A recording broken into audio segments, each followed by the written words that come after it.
It's late. You've been out partying with friends. It's been a fun night, but you're hungry. A cute, charming guy you met earlier that night offers you a lift to a late-night restaurant in his red Jag. Do you go?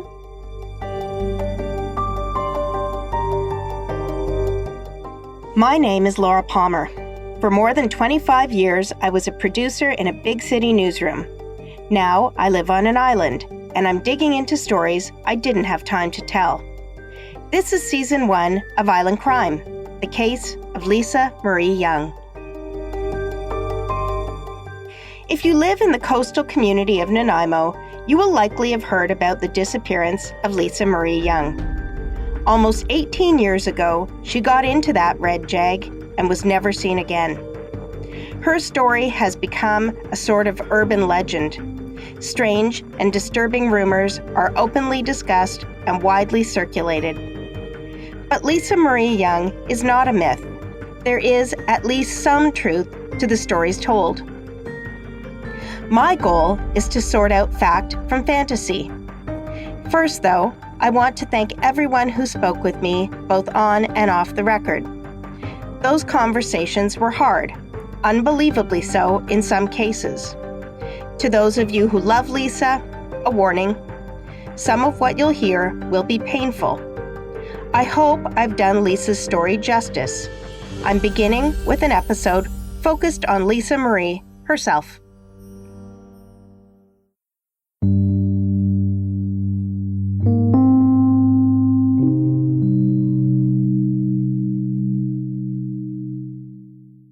She was a beautiful young lady. Every time I saw her, she was always dressed up so beautifully. Her hair was long, and she always looked graceful to me, very sophisticated, you might say. She's pretty feisty. She always was feisty. She was really good with her brothers, like really good. So she's like a little mummer to her brothers there. She always had nail polish. There was always sparkle in her nails. Loved doing her hair and had lots of makeup. She was just that type of teen that she really enjoyed her fashion and it was her own. She didn't fly by the crowd. She led the crowd, like in that sense. She was fire. She had spark to her. In the episodes to come, you'll hear about the night Lisa went missing, about the exhaustive search and the extreme lengths Lisa's family and friends have taken to find her and to keep her story alive. And I'll take you inside my search for answers about the most puzzling part of this story. If so many people on this island believe they know who is responsible for Lisa's disappearance, why has no one ever been arrested? And why has her body never been found? This is Episode 1. Who is Lisa Marie Young?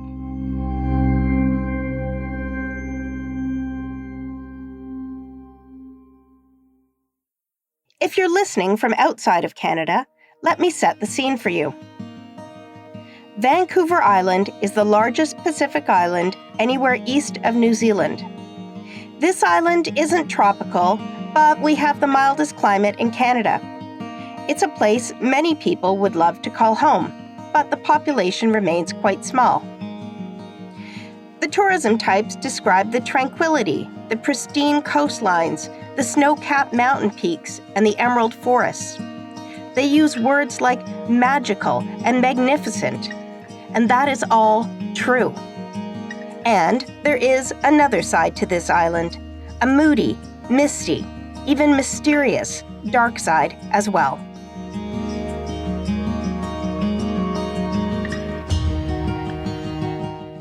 This podcast is haunted. I don't have visions, but I do feel the weight of two souls nearby as I piece together this story. And if that feels a little overwrought to you, let me say this.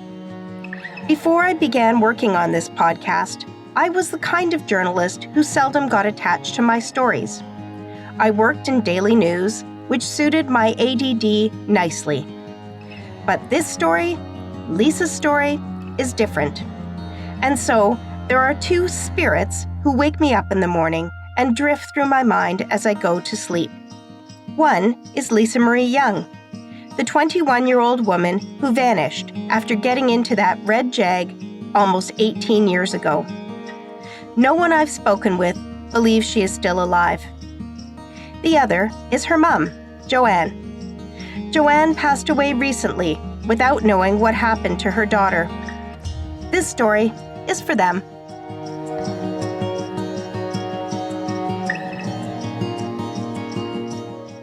I drive across the island to interview Carol Ann Bosma. We are meeting just around the corner from the Nanaimo nightclub where Lisa Marie Young spent her final night partying with friends. The missing posters all say Lisa Marie, both names.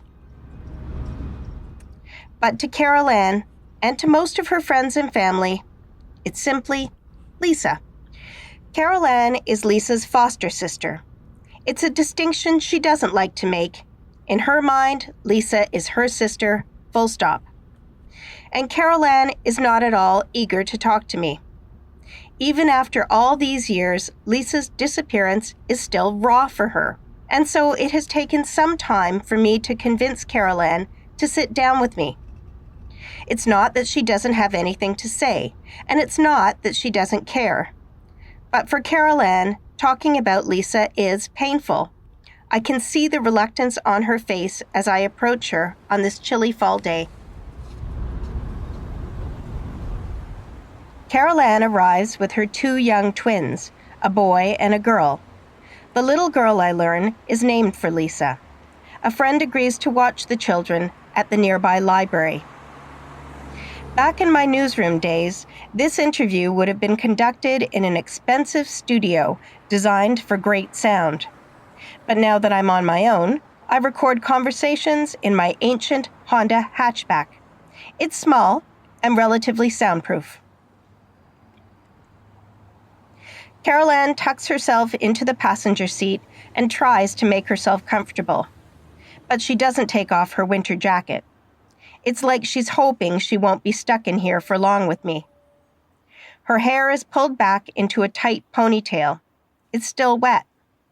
She looks tired and anxious. Almost 2 decades later, Carol Ann is still traumatized by losing Lisa. So my name's Carol Ann. I am Lisa's foster sister. So I'm the middle sister. And that's kind of how I know her. It was through foster care.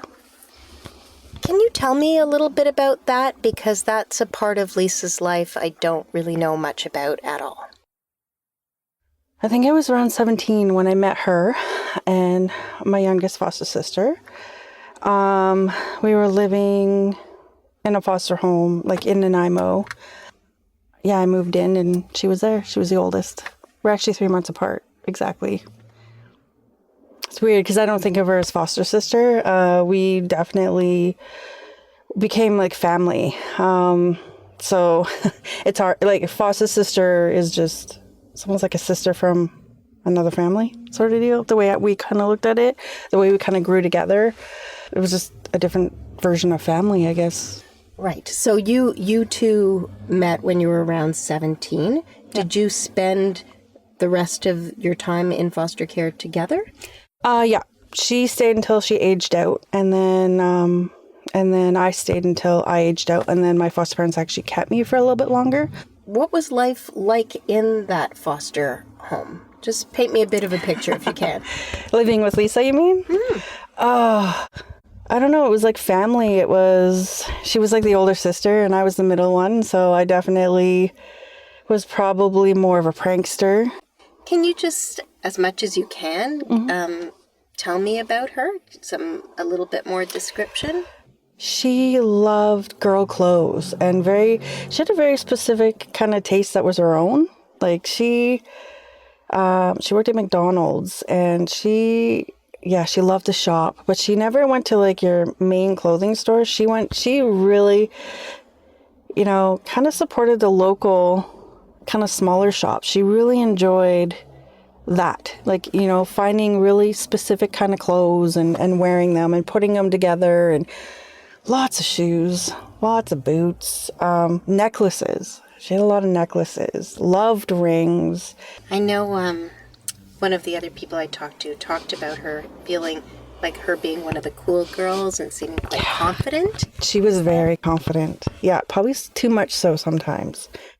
Yeah, she spoke her mind, and she was very truthful and loud. Like, if she had an opinion or whatever, she wasn't afraid to say her truth. I could see how people would say she was part of the cool crowd, but Lisa made everybody feel important and invited, and she always had like a kind hello, like she remembered you. One of the things that that still stick with me is she knew people's birthdays, and she really celebrated people's birthdays, because I think to her that was something special, and I know she, with my birthday, she always made a point to make it special. Like, there was always a Lisa touch when it came to your birthday. Can you remember anyone in particular? Probably my 17th birthday. I had just wanted a laid back, chill birthday, and me and a friend had gotten in a fight because they wanted to have this elaborate birthday running around, and I was like, I don't want to. And a big fight had happened, and Lisa was, that big sister came out and just was like, we're done. Her brother was there, and they had snuck out and got me flowers and this stuffy. I still have it, actually. And then Lisa and I went out, and it was like fun. It was, we went by a fire and hung out there. Then we went to someone's house and we sat around, and this guy was playing a guitar. And then she got this wild idea to head up to Westwood, and she convinced her, like, 2 other people, and it was like super cold out. It was like the end of summer, and she convinced them to jump in the lake. I was just like, you're nuts. But they did it.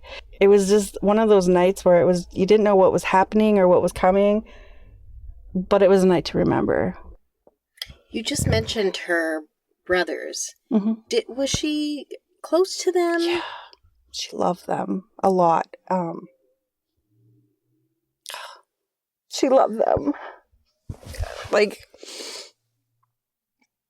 one of my last conversations was about them, actually. They'd had portraits taken, and so it was a picture of her and her 2 brothers, and she was actually moving to a new place, and so we were talking about that, and she was so excited to go, and her, well, they're both younger, so Brian is the older one of the 2, and she was talking about Brian and about how he was getting everything. She was just handing, like, she's like, he's getting this and he's getting that and he's getting this and he's getting that. And I remember laughing because, like, it was just a spontaneous coffee with her. She was talking about how her goals, she had a 10-year plan. Her plan in life was to include them, especially her youngest brother's special needs. And she had said, she was setting Brian up with her stuff and her the apartment and stuff. And, but her plan was to eventually, she was talking about like moving up in life and not so much career, but money. Like, how can I generate more money? And her plan was to make sure that her brothers were going to be okay, and that her parents wouldn't have to worry about Robin, like, as they got older. And so at 21, she was already thinking about that. But she definitely wanted them to know that she was going to be by their side, and that Robin for sure was going to be taken care of. Like, in her mind, she was thinking about investments and what that would look like.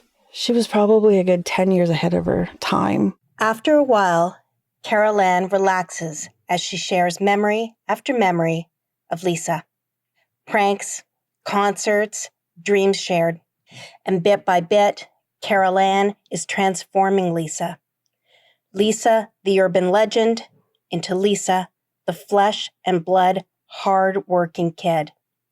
The kid who worked her way up through the ranks at McDonald's. She was good at her job. Like, for as young as she was good, and she had attention to detail, and she was efficient. Like, she was a quick learner where I wasn't. I couldn't get the cash right. I couldn't do my math right. And I was more the person that, as I got to know the regulars, I just wanted to talk to them. Like, how are you doing? What are you up? She's like, you can't check in. Like, so, I mean, I knew it wasn't the place for me, but for her, she shone. Like, she really shined bright there. And she was fast. She was like this little squirrel that was like everywhere she kind of went. And I think she made a good manager because everybody loved her. She knew at a young age, I think, that something about McDonald's, it fit for her. But she just was like, I'm done. I know where I'm going in life.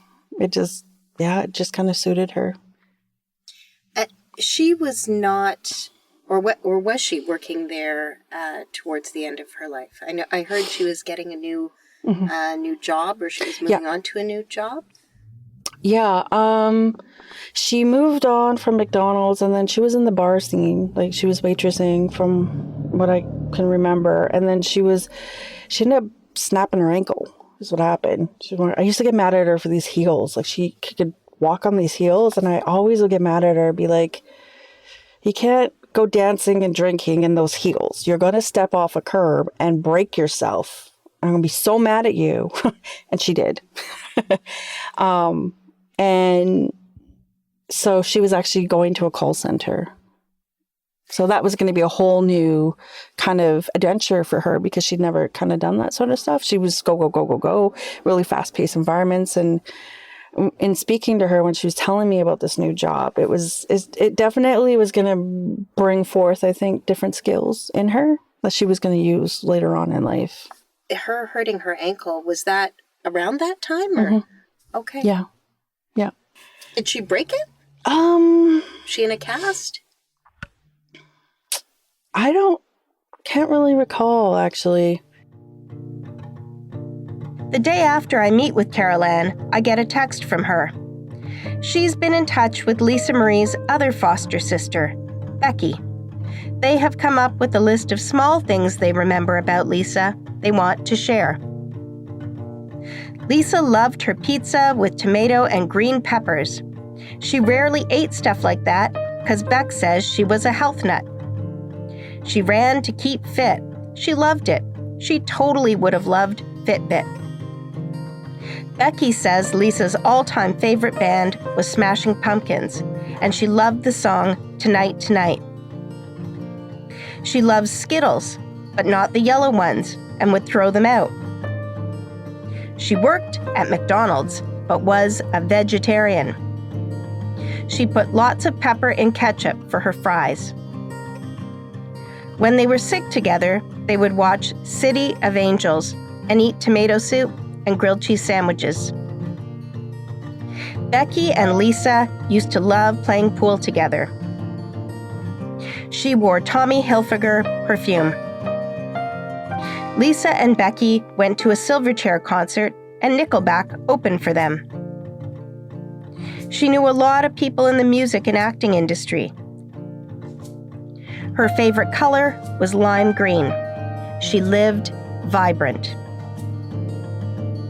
Someone took pictures of Lisa one Halloween, and she was dressed up for McDonald's. She had glitter pipe cleaners made into the letter M.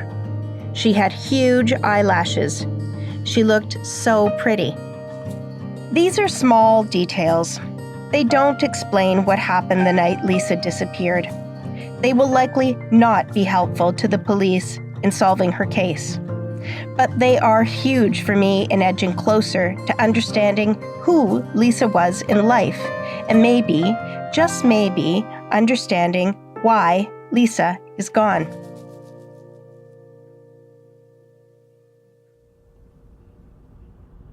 Driving home, I reflect on my conversation with Carol Ann. I think about her description of Lisa, a pretty, feminine young woman who loved her perfume, her makeup, her jewelry, and dressing up. If you encounter Lisa's picture online, it's the first thing you notice about her. Lisa is pretty, very pretty. Was her beauty what attracted someone to her that night? Someone who meant her harm? Carol Ann also described Lisa as overly confident. This is something I will hear again and again from those who knew Lisa well. And then there is the mention of an injured ankle. Was Lisa still in some pain that night? No one has ever said she was on crutches the evening she went missing. But did a recent injury leave her weak, less likely to walk or run away if she needed to? I've also now learned Lisa was in foster care. Young people who age out of foster care are vulnerable. We know this through a series of reports after high-profile deaths in this part of Canada. The current reports show high rates of suicide and drug overdoses. Also, a disproportionate number of Indigenous youth aging out of care end up dead.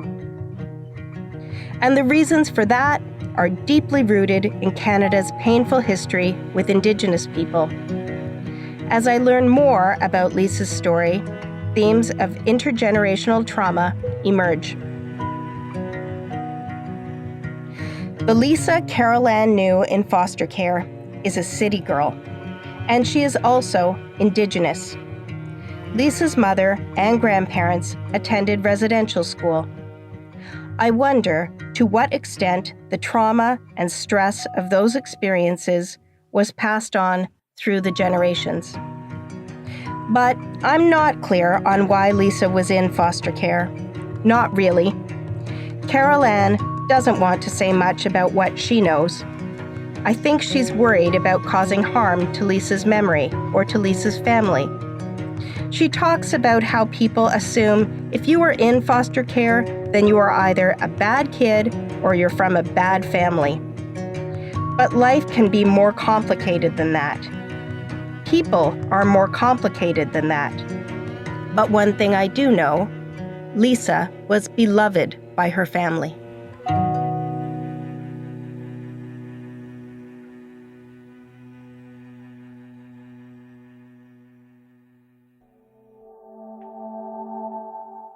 Lisa Marie's mom's family is from the Tlaoquiet First Nation on the west coast of Vancouver Island near Tofino. And if you haven't heard of Tofino, know this. It is one of the most beautiful places in Canada, maybe on the earth. It was named by Spanish explorers who arrived here in the late 1700s, but Indigenous people have called this ancient rainforest home for centuries before that. Lisa Marie comes from a prominent Indigenous family here. Her grandpa has been the elected chief for 13 terms. He is a giant here, and I'm hoping to interview him on this trip. But this morning, it's Lisa's grandma and auntie I have come to meet. I meet up with Lisa Marie's auntie, Carol Frank, and her grandma, Cecilia Arnett, at the daycare where Carol is the manager. The daycare is on a reserve surrounded by towering old-growth trees. Spruce, cedar, and hemlock. Some of them are over 1,000 years old. But the buildings here are new. So is the daycare. Outside sits a lovely new playground, and off in the distance, the roar of the wild Pacific waves. I get an uneasy welcome from Carol and Cecilia. They have talked to reporters before. They are polite, but have the look of people who know painful questions are coming. Both are small in stature. Carol is stylish with a sharp, short haircut and fashionable glasses.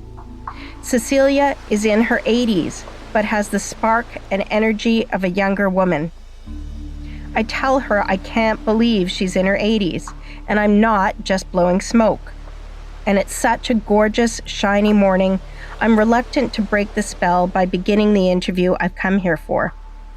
But after a time, we begin to talk about Lisa Marie. My name is Carol Frank from Cloquet, and I am Lisa's auntie. I'm Cecilia Arnott. I'm Lisa's grandma. I'm a Clogwet too. My name is Mawasop. My dad's named me after his feast day. Did Lisa have an Indigenous name? She didn't. No, she grew up in the city in Amma. Yeah. No, unfortunately, she didn't. Yeah, I wish she had. Lisa was born and raised in Nanaimo, BC, and she grew up there all her life with her mom and dad and her 2 younger brothers. So she was pretty well a city girl. Do you remember much of Lisa as a child? Do you remember what she was like? Oh yes, I have lots of memories. I was there when she was a little baby. When I went to see my daughter, I saw her grow up. I visited them a lot, so I got to know them quite well. I used to have fun with them, take them shopping to the mall, and she was really a bubbly girl. She was really happy, go-lucky girl. Yeah, she could be first stepper too. Yeah. Yeah, she started walking when she was 8 months old, and she grew up around her family, but she was she really enjoyed school and sports, and she loved the Vancouver Canucks.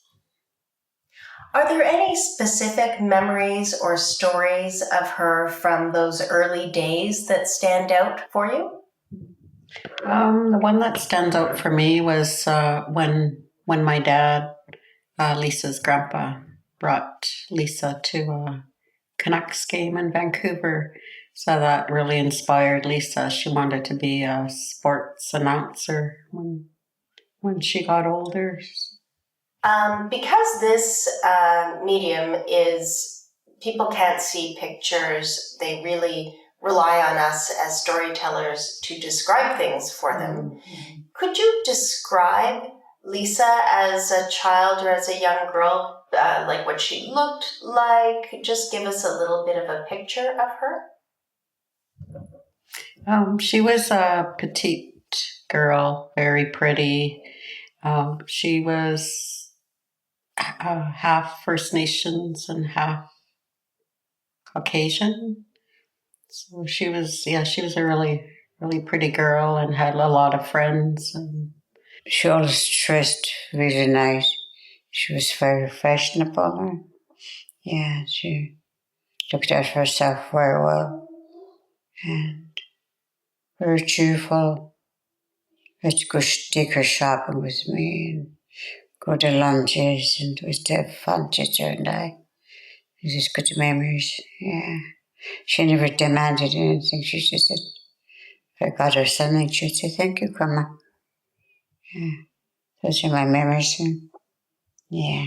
You know, as she got older, was a teenager and kind of on the cusp of adulthood, what were her interests then? What did she like to do? As she got older, I didn't see her as much because she was busy with her friends. She went out with her friends quite a bit, birthday parties, and she moved on her own when she was about 19. Yeah.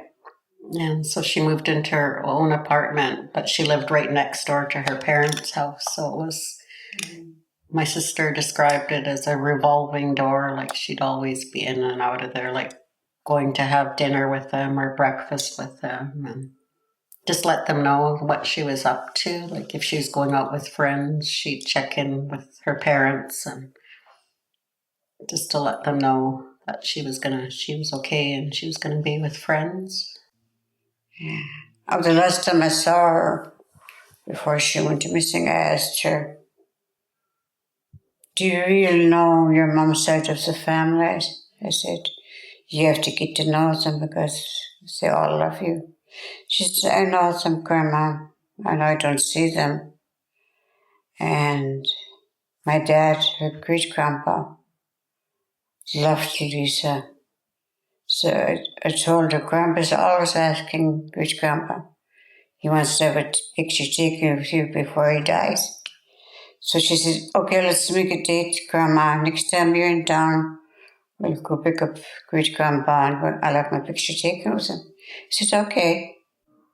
I think with her being a city girl too, it's a lot different than living, like for us living on the reserve here. Like we know, like we get to experience the culture in our communities. But with Lisa growing up her whole life in the city, she never got that experience at all. She'd come home and visit my mom because my mom lived on an island. So whenever they got a chance, they would go to my mom's island and visit. And So I got lots of nice memories. Yeah, beautiful. Think about it all the time at home.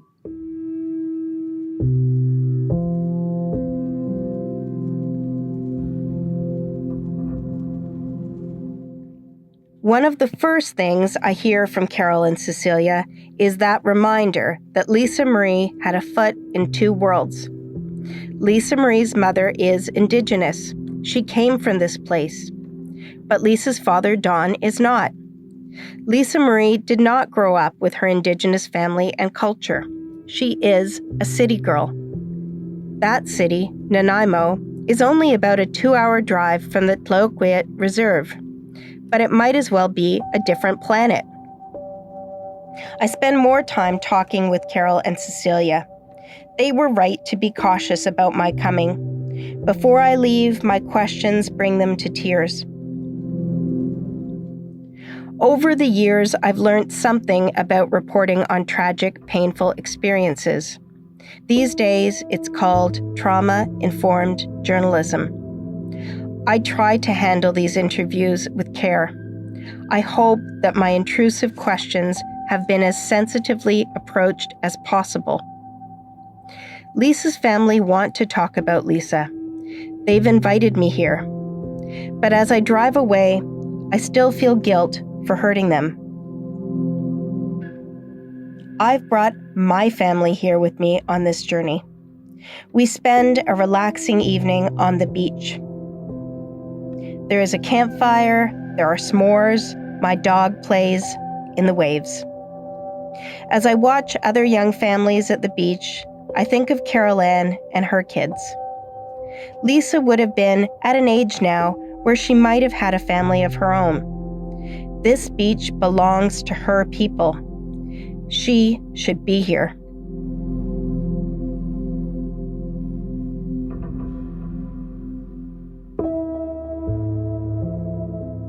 The next morning, I head into Tofino town to meet Lisa's grandpa, Chief Moses Martin.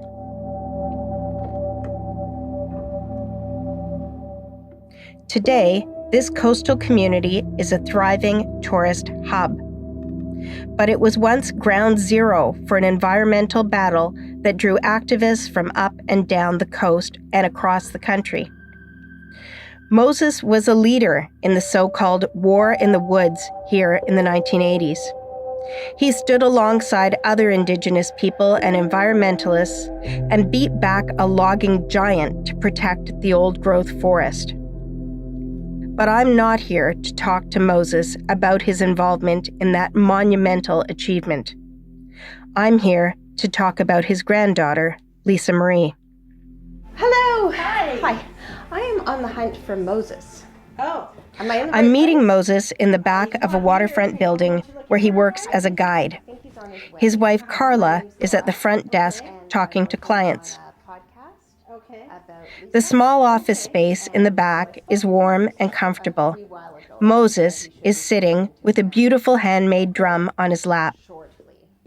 It's early, but Moses has been up for a while. He just drove his grandson in to catch a flight. It's a winding, perilous drive, and he did it at night. Moses is the co-owner of Clayoquot Wild. Hey, Moses, can you do a 4 o'clock beer watch today? He takes tourists out to see whales, hot springs, and to learn about the culture. On this particular day, there is a British couple in to book a bear watching adventure. I hear them asking if they are guaranteed to see bears. My name is Moses Martin. I'm currently the chief of the tribe that I come from, and I've done that for quite a number of years. I think I'm in my 13th term as chief for this tribe, and I've been involved in all kinds of things at the political table with both Canada and the province, and then the forest industry. And grandfather of lots of kids. Lisa was one of them. But she's gone now since 2002. And then, something that you can never wish on anybody else. And still leaves a big hollow spot in your heart when you think about Lisa. And she was only 21 when she went missing. So. Mm-hmm. Now, Lisa was very young, of course. Mm-hmm. Did she get a chance to learn much about the Indigenous part of her life? No, and I always feel partly responsible for that because I was involved in that war in the woods, and so as a result of that, people were leaving here to look for work in other areas, and my daughter was one of them. She ended up in Nanaimo, so never really had a chance to teach much of our cultural ways and traditional knowledge and all that kind of stuff. When I was talking to Carol would be your daughter, is Daughter, that right? Yeah. Carol was talking about how the hope is still there to bring Lisa home, so that there could be maybe a traditional ceremony for her. Yeah. And this is a song that I would sing at that if we ever brought her home in that way. And I composed this song, and then like I said, it's a prayer song to her mother. And I'll explain a little bit about what the song is about, and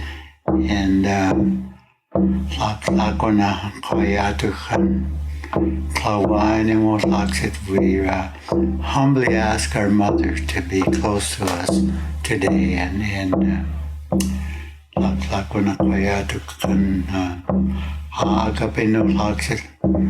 that we ask our mother to give us the strength to deal with whatever problem that we're having, and also that we all have a choice in life and in the path that we want to go down. So ask our mother to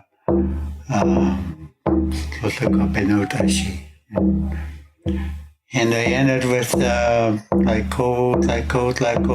which means thank you in our language. We all have many things to be thankful for in our each other and grandkids and life itself. So we should always be grateful for those things. So, and those are all part of our teachings. I'll sing this song and I pass it on to my grandchildren and hopefully when they begin to understand the language that they'll use it as a guide in their spiritual way.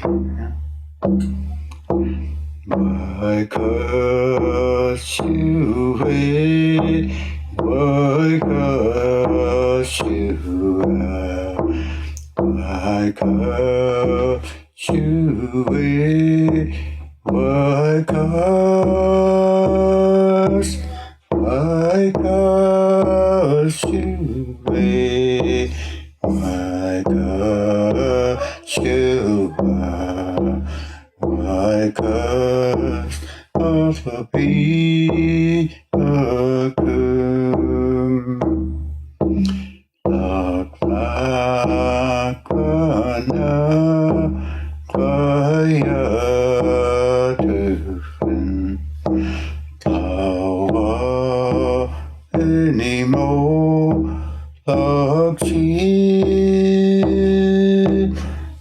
why cause you wait, why cause you why cause also be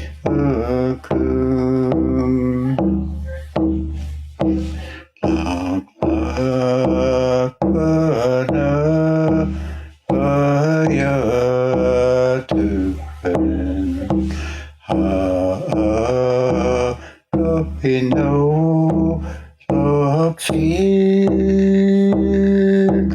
why cause you wait, why cause you why cause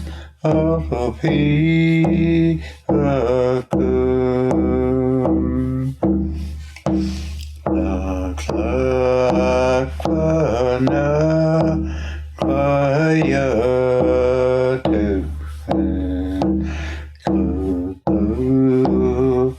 be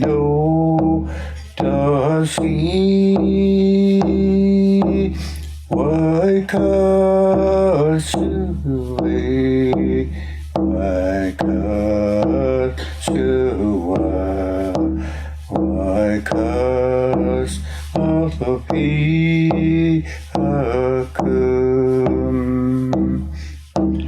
let go, let go, let go, let go, let go, let go, let go, let go, let go, let go, let go, let go, also be a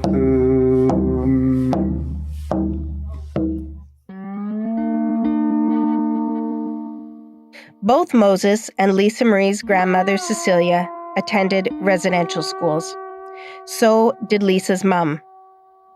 If you are not familiar with Canada's residential school system, there is really one thing you need to know.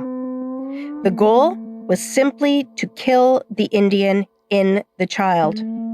Forced assimilation through the government of the day and various churches. The last residential school to operate in BC was the one Lisa Marie's family members attended, Kakawis Indian Residential School on Mears Island. It was run from 1900 until 1983 by the Roman Catholic Church. 1983. The legacy of the residential schools is far from ancient history. Lisa Marie would have been a toddler around that time.